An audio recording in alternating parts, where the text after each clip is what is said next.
গাছে গাছে ঝুলছে সৌদির খেজুর, দেখলেই মনে হবে মরুভূমির সৌদি আরবের কথা। তবে এ চিত্র সৌদি আরবের নয়, এ চিত্র উপকূলীয় জেলা বাগেরহাটের। লবণাক্ত জেলা হিসেবে পরিচিত এ জেলার লবণাক্ত মাটিতেই গড়ে উঠেছে সৌদি আরবের খেজুরের বাগান, তাও আবার বাম্পার ফলন। বিষয়টি অবিশ্বাস্য মনে হলেও সত্যি। বাগানের গাছে গাছে ঝুলছে লাল হলুদ খেজুর, কোনো খেজুর লম্বা, আবার কোনোটি গোলাকৃতি। রসালো মিষ্টি এ জাতের খেজুরের বাগান গড়ে তুলেছেন বাগেরহাট শহরের আমলাপাড়া এলাকার বাসিন্দা ও জর্জ কোর্টের আইনজীবী দিহিদার জাকির হোসেন।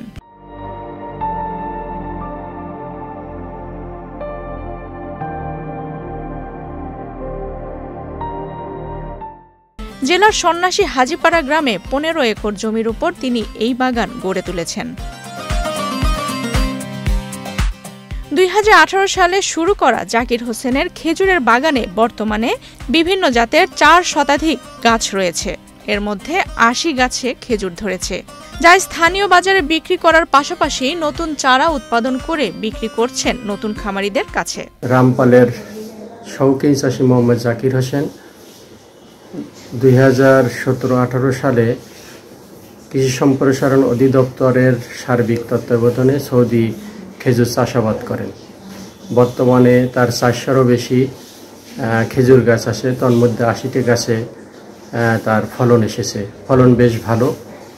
তিনি স্থানীয় কৃষকের চাহিদা পূরণ করেন।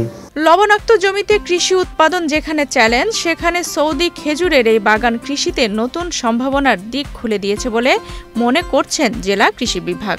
এছাড়াও তার উৎপাদিত খেজুর স্থানীয় মানুষের চাহিদা পূরণ করার পাশাপাশি দেশের বিভিন্ন স্থানে যেন বিক্রি করতে পারে সে বিষয়ে সার্বিক সহযোগিতার আশ্বাস দিয়েছে কৃষি সম্প্রসারণ অধিদপ্তর। তার উৎপাদিত খেজুর আগামীতে স্থানীয় চাহিদা পূরণের পাশাপাশি দেশের বিভিন্ন স্থানে যাতে বিক্রি করে, এর জন্য কৃষি সম্প্রসারণ অধিদপ্তর তাকে সার্বিক সহযোগিতা প্রদান করবে। পাশাপাশি কৃষি বিপণন অধিদপ্তরের সাথে তাকে লিঙ্কেজের মাধ্যমে তার উৎপাদিত খেজুর যাতে বিক্রি করতে পারে সে ব্যাপারে আমরা সচেষ্ট থাকব।